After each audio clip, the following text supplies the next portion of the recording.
Hello, everyone, and welcome back to the first session of the public speaking track of Present to Succeed 2022. The first session, I'm very excited about it because we have our first speaker. She's based in Australia. Her name is Sally Prosser, and what I learned for her based on her TikToks, by the way, and note that because she has an amazing TikTok account. What I learned for her is that she loves public speaking, which might sound a little bit unusual for some of the people that we have here in the audience. She's a voice and public speaking coach with background in journalism and media, even though she studied law at a certain point in her life. Her session is around how to be a great media spokesperson. And since we are a little bit limited on time, and I know that probably you are also as excited as I am for that session, I will hand it over directly to Sally. Hi, Sally. We're welcome, and we are so excited to have you. Eva, hello. It is so wonderful to be opening the public speaking track tonight. Absolutely. Let us know in the chat where you're coming from. Sorry, a little bit of an echo there, but all good. I can't see the chat, but Eva will be monitoring it for us. Let us know where you're from. I am in Brisbane, Australia, where it is just gone dark in about the last 10 minutes or so. And I'm excited over the next 20 minutes or so to take you through some really practical tips to be a great media spokesperson. So we will dive right in. Keep bringing your questions in the chat as we go, and we'll leave some time at the end to answer those. So the first question is why me? Why am I here talking about media? So my background is speech and drama teacher. If you've seen The King's Speech, that kind of thing. Then I was on radio and television for many years in Australia, and then I was a company spokesperson. So I've got that experience of being on both sides of the media microphone. And I'll tell you what, it is a lot harder answering the questions than asking the questions. So you'll see there in the photo that I particularly like that one when I was a spokesperson for a water company here in Australia, and it says I'm an underground wonder. I think it was referring to the pipe project behind me, but I still like that it says underground wonder. So there you go. And then now it's true, I do TikToking. You might see me with the hairbrush, and I'm podcasting and coaching and speaking and all of that jazz. So what are we going to do in the next 20 minutes? We are not wasting any time getting this public speaking track started. In fact, we should say public speaking track as a voice warm-up because it's a little bit of a mouthful, isn't it? So we're going to go through three things. The first one is, how do you get your message across? The second one is, how do you answer tricky questions? Although I know there's a fantastic session coming up on questions, so we'll just touch on this briefly. And then, of course, embracing your nerves, because believe me, even if you're a seasoned speaker, when it comes to media, especially live television or live radio, it can add that extra bit of anxiety. And so I'll share some tips to prevent you totally spinning out. So to get started, I'd love to show you this clip. And this is from a few years ago. Apologies for the resolution. It's just the best one we could find on YouTube. And it's a breakfast TV show in Australia, and it shows what can go wrong sometimes when you're speaking to the media. Is a North Korea expert from La Trobe University and joins us now. Dr. Habib, good morning. Thanks for taking time for us. Thanks for having me. What's North Korea up to? Well,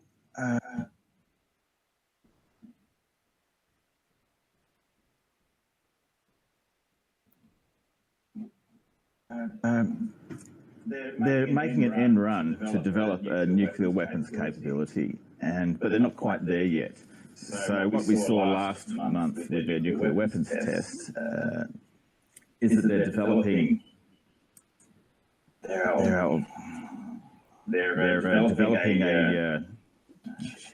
carrier system for a potential bomb, and we're clearly doing that in spite of all this pressure from the international community. But do they really care, in your view, what the world thinks about what they're doing? No, they don't. And They're fine. They're just sort of out on their own and trying to do what they do despite international condemnation. They're still that isolated state. Yes, they. That's all right. We'll leave it there. Dr. Hibby, thanks so much. We'll chat to another time. Thank Thanks you. very much. Oh, gosh. Could you imagine? And let us know in the chat if something has ever happened to you like that, where you've just totally frozen. It's happened to me a couple of times on stage, never on live television, thank goodness. And the reason I share this example is because after this happened, Dr. Benjamin Habib wrote an article which went viral around the world where he explained what it feels like to freeze on national television and how mortifying it was. Now, Dr. Benjamin Habib is like a world-leading expert in North Korean politics. He absolutely knows his content. But I think this also lets us know that speaking to the media is a skill set in itself. Speaking to the media is a skill set. It's separate from being an SME or a subject matter expert. If you're a subject matter expert, can you be a great media spokesperson? Absolutely. But it's good to cut yourself some slack and say, okay, well, speaking to the media is a skill set in itself. There's a few extra things that you need to know, which is why many companies have spokespeople who do the speaking rather than the expert in the actual area. So why would you do it? If it's like, oh my gosh, so scary, and you really freak out, why would you do it? And we do it to enhance and protect reputation. I love this quote here from Warren Buffett. Reputation takes 20 years to build and 5 minutes to ruin. And time again, when you ask CEOs around the world what worries them most, reputation always comes up. So this is why we do media. It really has the ability to make or break a business. So always ask yourself before you're speaking to the media, how am I protecting or enhancing our reputation? How am I protecting or enhancing your reputation? Now, if you can't answer that question, then maybe it's not the right opportunity for you. I don't believe that all publicity is good publicity. You need to run it past this question. The first thing is getting yourself in the media.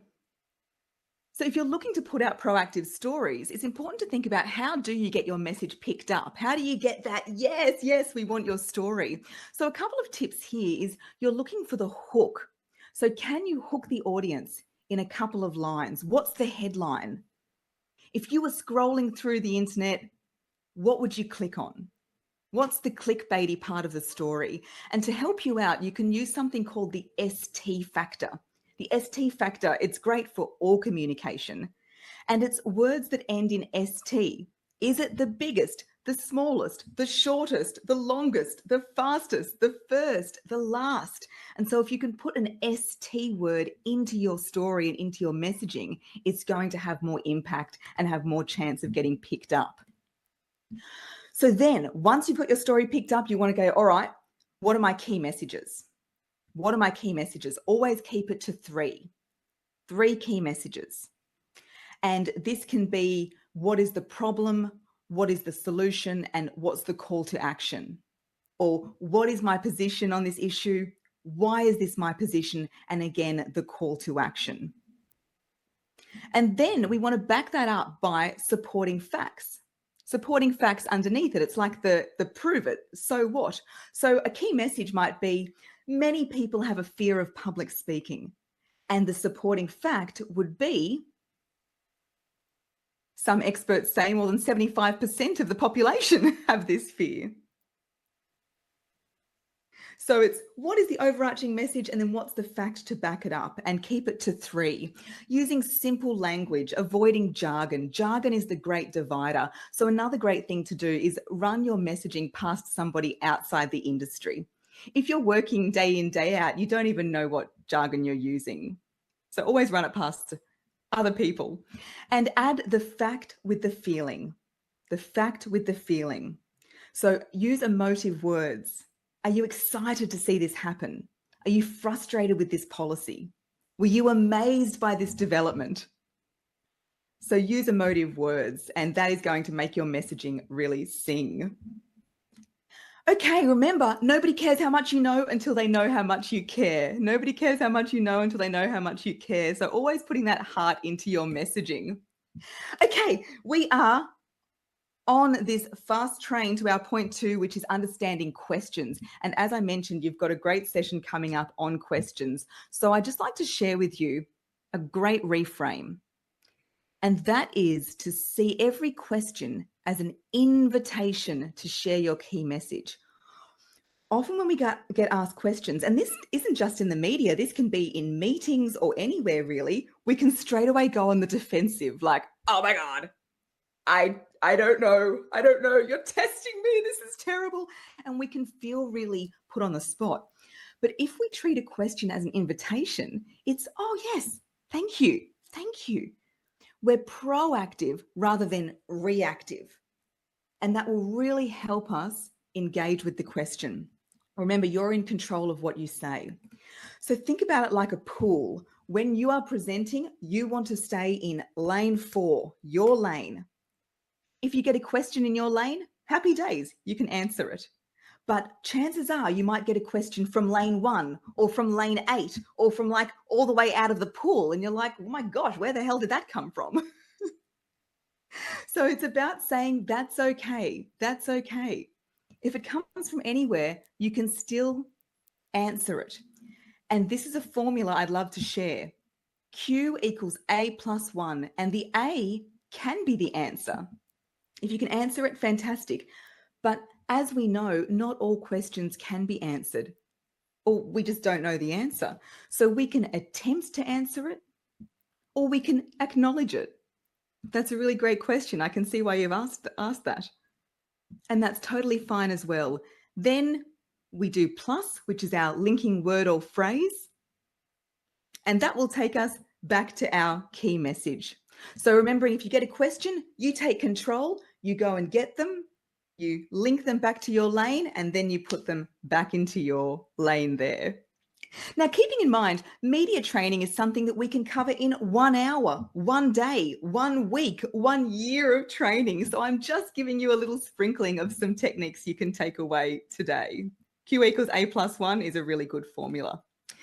And before we go to questions, a couple of tips to get in the zone. Get in the zone, because it's like Wi-Fi, right? You've got to think about, if your energy was like a Wi-Fi signal, you can share this in the chat as well. If your energy was a Wi-Fi signal, how many bars would you have? And when we speak, especially in front of the media, we want to have our Wi-Fi firing, our energy emanating off us. Because remember, you want to set the energy, not get the energy. Because especially journalists sometimes can be quite nasty. So you don't want to be pulled into their nasty story. You want to be able to set the energy and make it as positive as you can. You've got this. Ground yourself. Imagine your legs are like tree trunks and the roots are spreading into the ground and you are being held and supported. You're not alone. Remember to breathe. Breathe in low and deep into the belly. And remember, you can't breathe in while you're talking. Okay, so you can't breathe in while you're talking. So it's important to take those pauses so you can breathe in. And then you speak on the out breath. Think on the in breath, speak on the out breath. If you've got your breath, you've got your voice. And there's some great voice coaches speaking today, so I'm sure they'll be reiterating this message about breath. And finally, make sure you do a little warm up. So not warming up before an interview or a speaking presentation is like trying to sprint down the road without warming up your body. So a quick one we can do here for our jaw is E, or, ah. I call this the surprised donkey. The donkey is E, or, and then ah. E, or, ah. Showing everyone what you had for breakfast. But opening our jaw up is so important. Especially here in Australia, we don't really open our jaws. So, yeah. And you know what they say? The reason we don't open our jaws down here in Australia is so the flies don't get in. They say if we open our jaw too much, the flies are going to get in. And if you've been to Outback Queensland or Outback Australia, then you'll understand why. So we've got our jaw, then we warm up our lips, and we're going to go.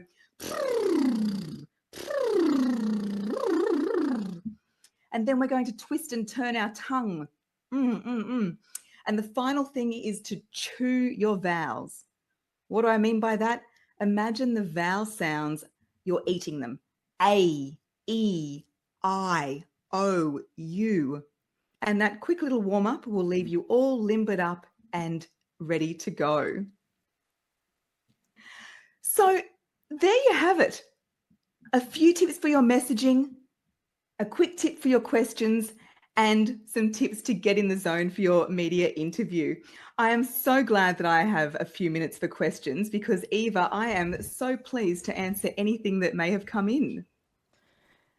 Yeah, absolutely. I will definitely save that formula because I also think it's a great way of how to handle questions. Q equals A plus 1. I really like that.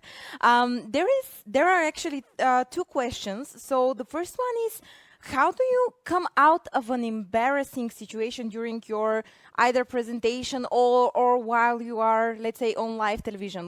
What is your advice there? Pause and breathe and take a drink. I would just pause and take a drink. One thing I've seen somebody do, which worked quite well, and I didn't find out until afterwards, but they actually pretended to have a bit of a tickle in their throat. I thought it was real, but they were like, and they took a little drink, which was totally fine. But they said that it was just to give them that moment to think. So I would breathe, ground, drink, and carry on. And this is why it's really useful having your key messages, because if you've just got this one line that you can remember and you really practice that line, then you just go with that. What can trip people up in interviews is they're given pages and pages of information. And so then when you lose it, you're like, oh my gosh, I'm too overwhelmed to know what to say. So the less is more. Yeah, absolutely. So we have actually time for, let's say, two more. I think one is interesting. How do you overcome the stress from speaking in front of a big audience, which is what happens on TV? How do you overcome the stress? Yeah, well, I would activate what I call the golden triangle. The golden triangle is mind, body, breath. What am I thinking? Remember, you've got this. What's the worst thing that can happen? Well, maybe don't think about that in the moment, but I've got this. I can do this. Body, roll your shoulders, feel present, and then bring in the breath. Bring in the breath, because if we can regulate the breath, that will take us out of the fight or flight. That will activate the vagus nerve, the Las Vegas nerve that parties all over the body and helps regulate our nervous system. And we'll be in a place where we can think. Also, have a bit of a backup plan. Have some notes somewhere nearby if you need. So you can grab them as a last resort. And also these slides, they are being made available to everybody as well. They were made in Canva. Can't live without Canva. So if I was moving too quickly and you weren't able to take notes, don't worry, because they'll all be sent to you. Yeah, and also you're all going to get the recordings. There will be recordings available after the end of the day today. So all of these things will be available and made available to everyone. Okay, so we have just, I think, time for one more question, which I think is also very valid, especially in media and in different talk shows. What do you do when the journalist keeps interrupting you and you can't finish your point? Oh, yep. I know, rude, isn't it? Yeah. Rude when they do that. So I would not be afraid, if it happens a few times, to say, can I finish? May I please answer the question? Take back that control. And eventually they need to let you speak. Well, maybe not, but remember as well, journalists sometimes try to bait you. The more they interrupt, they're trying to get you to lose your cool a little bit and say something reactive. So always remember, you're in control of everything that comes out of your mouth. So always breathe and stay cool, calm and connected, because sometimes a journalist will just choose that part of the interview where you got a little bit heated, and it will make you look like you're really angry and defensive when you're like, oh my gosh, it was just that they were so rude. So always remember, just be cool like the cucumber. I used to have a cucumber on my desk when I was a journalist to remind me to stay cool and collected like a cucumber. That's awesome. Thank you so much, Sally. Unfortunately, we are out of time. I can't believe how quickly those 20 minutes passed. But as far as I can see from the chat, we have people from all over joining your session, because there is a slight delay, and I saw the replies in the chat a little bit later. So we have people coming from all over joining your session. As mentioned already, all of you are going to get the recordings, and you're going to get the slides. We're going to distribute them after the recordings are ready. Thank you so much, Sally, for this very insightful and interesting session as a start of our public speaking track. It was lovely to have you here.